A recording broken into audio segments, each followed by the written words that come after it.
Hello guys, അപ്പോൾ എന്താണ് നിങ്ങളുടെ പേഴ്സൻ്റെ മനസ്സിൽ നിലവിൽ നിങ്ങൾ ഈ വീഡിയോ കാണുന്ന സമയത്ത് നിലവിൽ നിങ്ങളുടെ പേഴ്സൻ്റെ മനസ്സിലുള്ളൊരു സിറ്റുവേഷൻ, അല്ലെങ്കിൽ അവർ എന്തൊക്കെയാണ് ആലോചിച്ചിരിക്കുന്നത്, മുന്നോട്ട് എന്ത് ചെയ്യണം എന്നുള്ളൊരിതാണ് നമ്മൾ നോക്കുന്നത്. ഓക്കെ, അപ്പോൾ ഇതെന്ന് പറഞ്ഞാൽ first pile and second pile.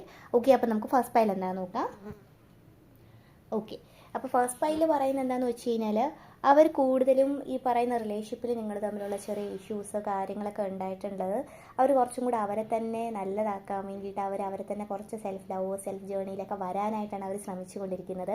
കാരണം അവർക്ക് ഒരുപാട് പ്രശ്നങ്ങളും കാര്യമൊക്കെ ഭയങ്കര ബേർഡനായിട്ട് ഫീൽ ചെയ്യുന്നെങ്കിൽ പോലും അവർക്കൊന്ന് ഒറ്റയ്ക്കുള്ള ഒരു സ്പേസ് വേണം എന്ന് അവർ ഒരുപാട് ആഗ്രഹിക്കുന്നുണ്ട്. ഓക്കെ, അതിൻ്റെ അർത്ഥം നിങ്ങളെ വിട്ടിട്ട് പോകുന്നില്ല. അവർക്ക് എന്തൊക്കെയോ പ്രശ്നങ്ങൾ അവരുടെ തലയിൽ കൂടെ പോകുന്നത് കൊണ്ട് തന്നെ അവർക്ക് പെട്ടെന്ന് നിങ്ങളിലേക്ക് അടുക്കാൻ പറ്റാത്തൊരവസ്ഥയിലാണ് നിൽക്കുന്നത്. അപ്പോൾ അവരെ തന്നെ ഒന്ന് സ്വന്തമായിട്ട് ഒന്ന് കാമാക്കി നിർത്താനുള്ള ഒരു അവസ്ഥയിലൂടെയാണ് പൊയ്ക്കൊണ്ടിരിക്കുന്നത്.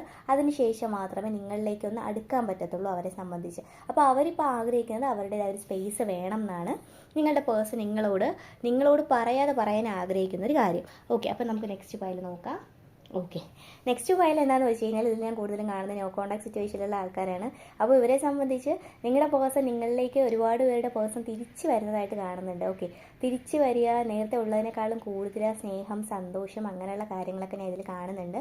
അതുപോലെ തന്നെ ഒരുപാട് പേർക്ക് മാരേജുമായിട്ട് റിലേറ്റ് ചെയ്ത കാര്യം, പിന്നെ മുമ്പ് ഉണ്ടായിരുന്ന എന്തൊക്കെ പ്രശ്നമാണെങ്കിൽ പോലും അതൊക്കെ സോർട്ട് ഔട്ട് ചെയ്തിട്ട് എങ്ങനെ തിരിച്ചു വരാം എന്നാണ് അവർ നിലവിൽ ചിന്തിച്ചു കൊണ്ടിരിക്കുന്നത്. ഓക്കെ, ഇപ്പോൾ എന്ത് ചെയ്യണം എന്നുള്ളൊരു ചിന്തയിലാണ് അവർ നിൽക്കുന്നത്. Okay, thank you.